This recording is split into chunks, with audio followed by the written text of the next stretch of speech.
What's going on, you guys? I hope you all are doing well. Today I'm going to be doing another beat breakdown. I realized I haven't done one of these in a good minute, and I figured now would be a good time to do so. So nonetheless, we're going to go ahead and get started. Just want to say before I begin though, this may be a little bit long because I want to make sure that I cover all of the possible questions that you may have regarding sampling and finding chords or the root note of samples and just structuring a song in general. So I'll make sure to put timestamps in the description if it manages to be like maybe 15 or 20 minutes. But okay, gonna go ahead and get started. This song, or this beat rather, I wanted to go for a more R&B or quote unquote trap soul vibe. So I managed to find a sample and just build drums and instrumentation around that. So yeah, the song that I sampled is a song called Phone Sex, as you can see here, by Avante, A-V-A-N-T. You may realize the song because it was actually sampled maybe 3 or 4 years ago by Drake in a song called Heat of the Moment. But gonna go ahead and play you the chops that I use for this song and go from there. Okay, and I also have all of the effects for it turned off because I'm gonna go through the effects chain just to show you what and how I did things.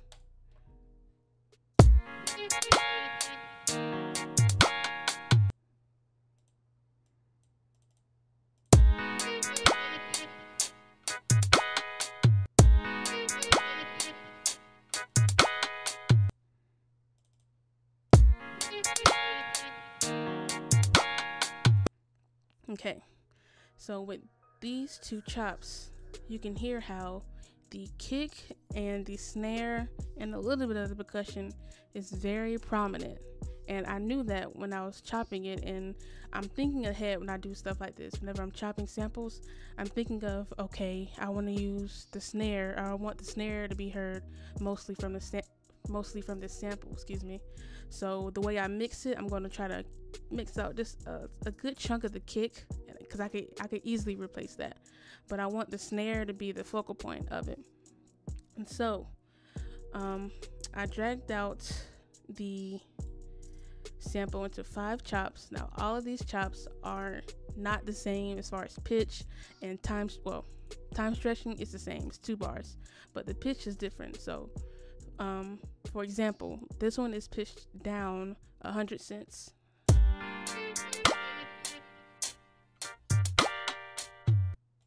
This one was either 500 or 600 cents.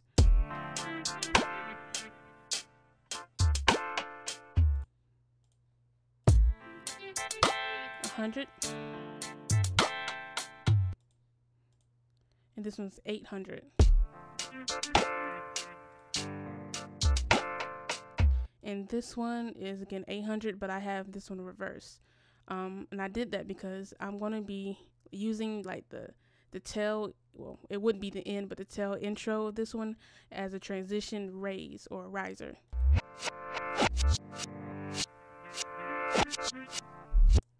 Okay, so I have that, or those, chopped up sporadically throughout the entire song, and from the looks of it, I think they're practically all the same patterns.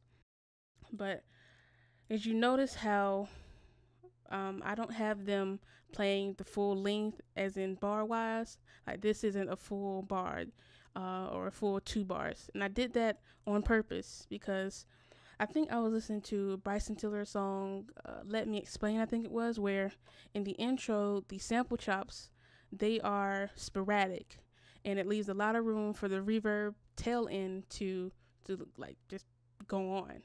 So I'm going to go ahead and play you the chops that I have and then go through the effects and just try to show you what I'm trying to explain.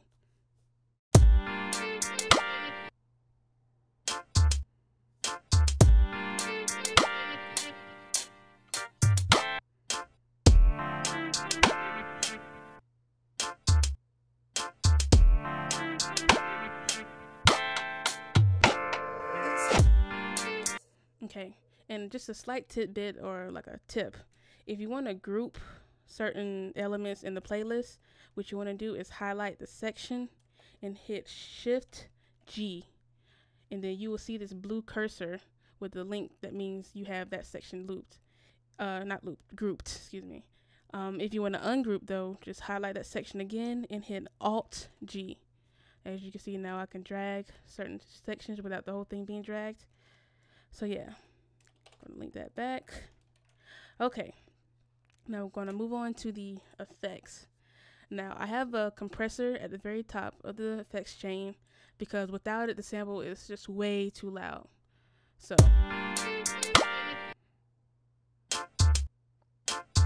now I'm about to play. I'm going to turn the compressor off and you'll notice how loud it is. So prepare your headphones, turn it down. I'm about to play it.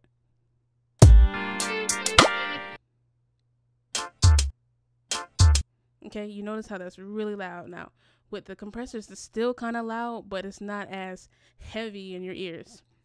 So got that going on, and then I have an EQ to try to take out some of the kicks.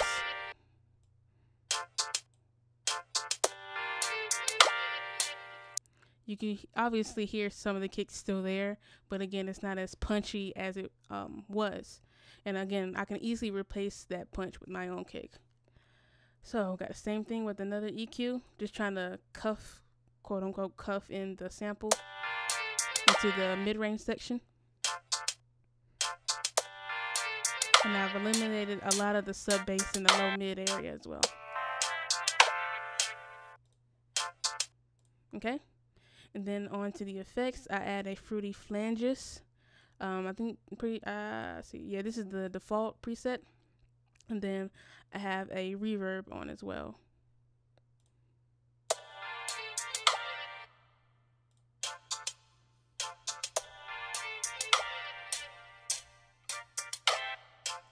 Okay.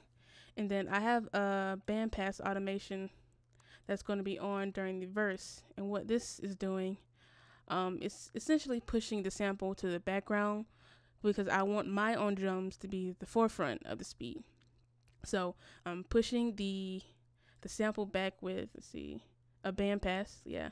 Then like these little slope dips, that just means like whenever it goes down to a certain percentage, the filter is going to come out, meaning the sample is going to come out more so to the forefront, excuse me, and then go back in. So that's just what that means. And then again, another EQ just to take out a little bit of the treble area.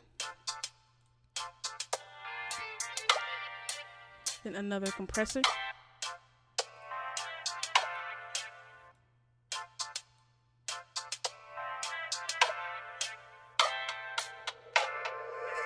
So, as you may know, this is an effects chain, meaning everything or every VST effect that you add is going to make a difference in how that certain track sounds.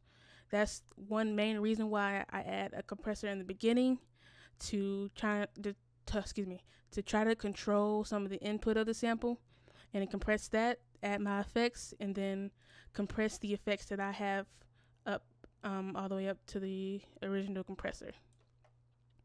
Okay, and then I have a stereo imager to make the sample just appear a little bit more wider in your ears.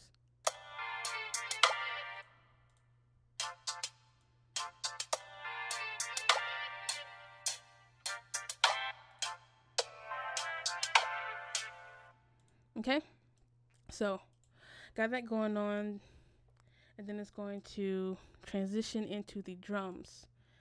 Okay, as you can see, the sample chops that I have, they're pretty much the same throughout the entire beat, really, no major differences. But then now we're going to get into the drums. So I got these hi-hats going on.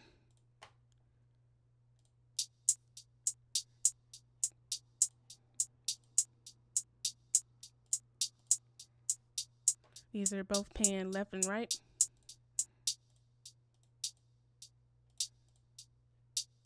And the velocities vary too, because I want it to be more realistic sounding.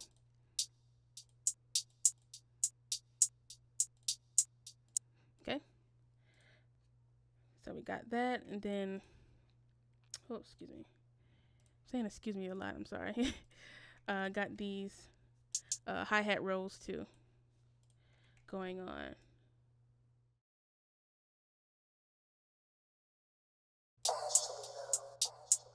Yes, this is me. Okay, and then adding some drums, or the kick really, and the snare.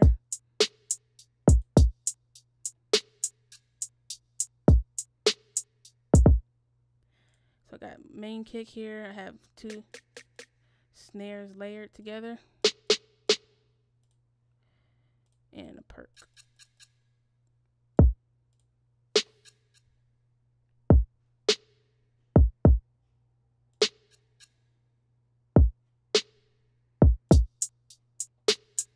Then got the bass line,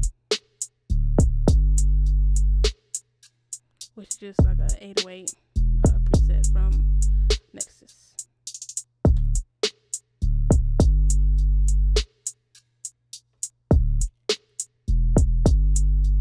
Okay, just really quickly, if I can find them.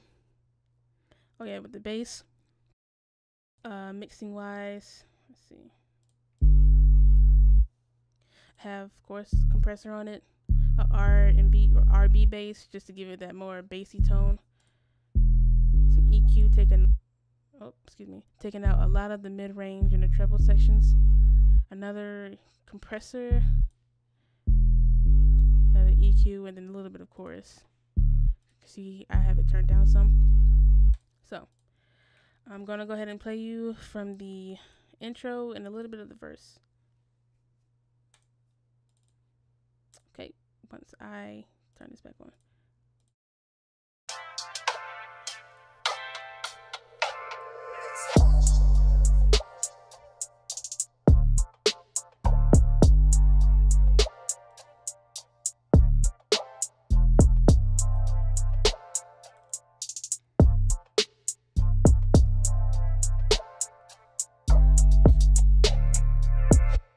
Okay, and again, I don't know if you can hear it in the sample how it's coming in, or coming out rather.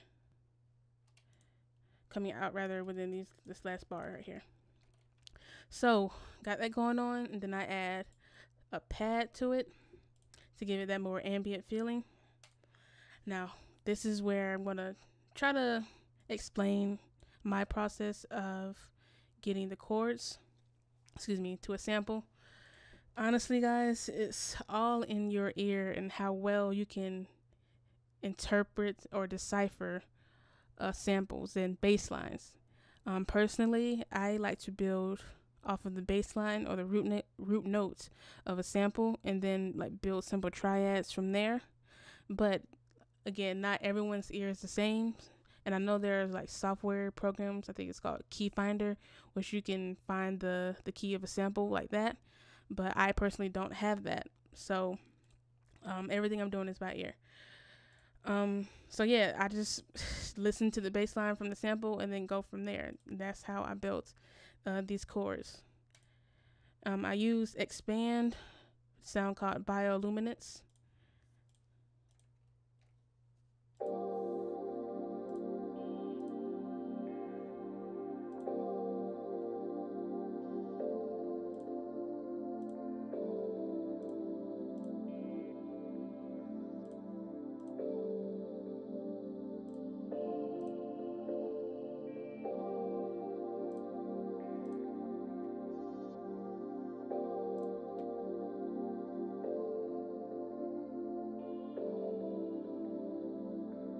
Okay, you get the idea.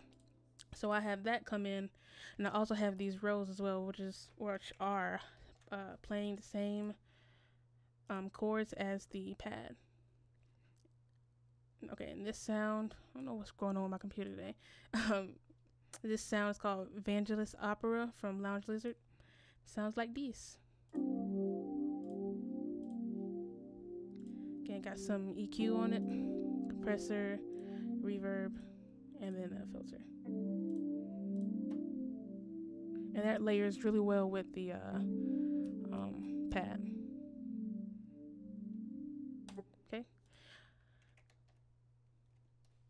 Gotta play some more.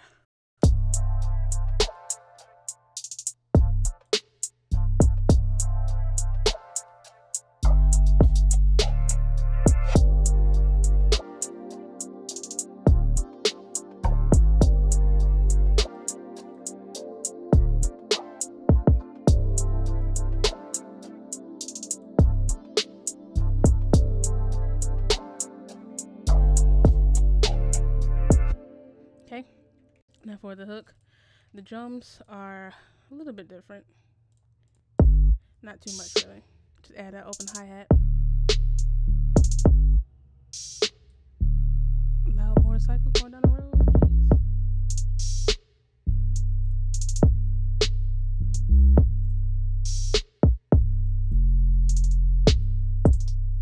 Okay, just little intricate things as far as the excuse me, the kicks here. Just changing the velocity on the roll with no panning. Okay, and then I know it's panning in, I think it's the open hat. Yeah, towards the end here. Okay, just small stuff like that. Just to create some more variety. And then this section is where my voice. This section here is where the rolls will come in.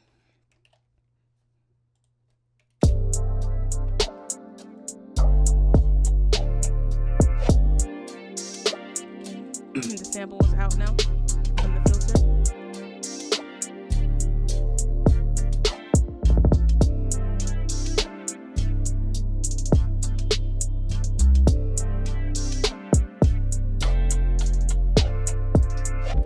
Okay, so with this little pre-verse section here, I wanted to take out most of the drums altogether and just create a smooth, like, I don't know, 1-2 step kind of vibe going on. So that's where I introduced these snaps. Okay.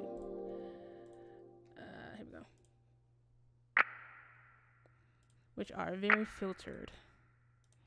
A compressor on, EQ, reverb, and then a low pass filter. Okay. And they have the bass line going on, the chorus still, and this percussion loop, which have a lot of reverb on it.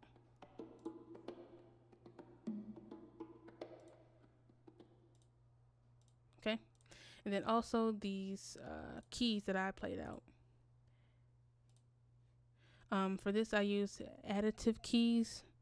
I'm not going to open it up because it's going to take a good bit of time, but it's just a regular piano.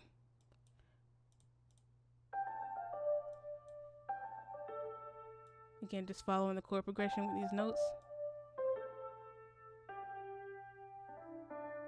It's very Noah-esque. Okay. And I think that's pretty much it for this section.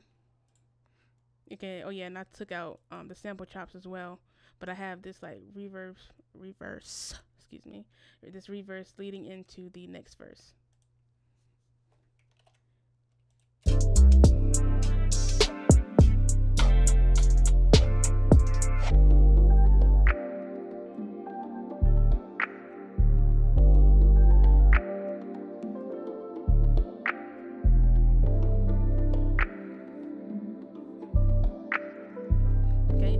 Go back into the regular verse with the same drums as before.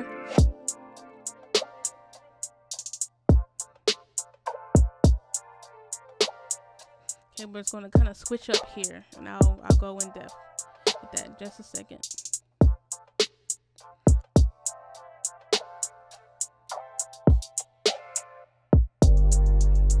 Okay, here I'm just adding these fast hi-hats with some slight rolls to it.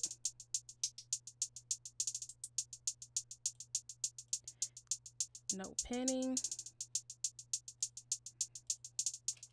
But yeah, I did this because I wanted this section to pick up the pace per se. So that's why I added it. And then you notice this little cutout here too, which I did this to create like anticipation kind of thing. So you hear this cut out, but then bam, that's when the fast hats come in. So that was the meaning or the reasoning behind doing that.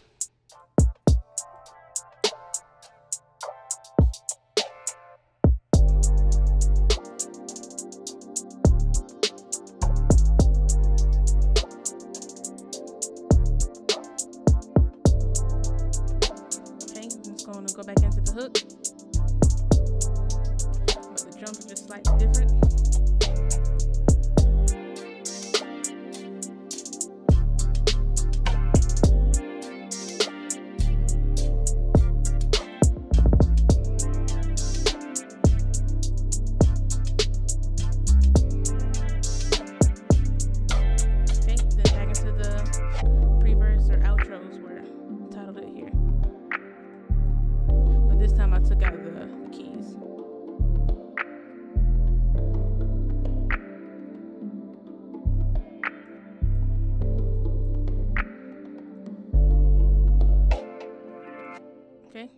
And then this little tidbit, I was practically done with the beat, and I was just messing around. And so, computer, please. Okay, so I just added a half speed growth speed onto it. Yeah, and you'll hear it. So, hold up.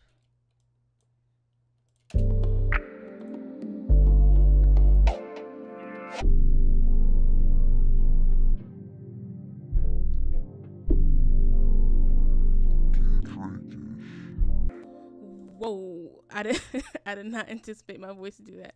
But what I was saying is it sounds very Drake-ish, and the fact that they like to slow a lot of the stuff down towards the outro of the beat, and maybe add like a piano run or a lead run. It's very common. But yeah, that's essentially the beats. I think this honestly took like maybe 2 or 3 days to do, because I very rarely do I complete a beat like this in a full day. Just, I don't know why, but yeah, I hope you guys enjoy it. I hope you guys learned something. Hopefully I did an okay job. If you like the beats, let me know. I'm not sure if I'm going to upload it on my channel just yet, but if you would like me to, again, let me know, message me and whatnot. And yeah, hopefully you enjoyed it, and I'm out.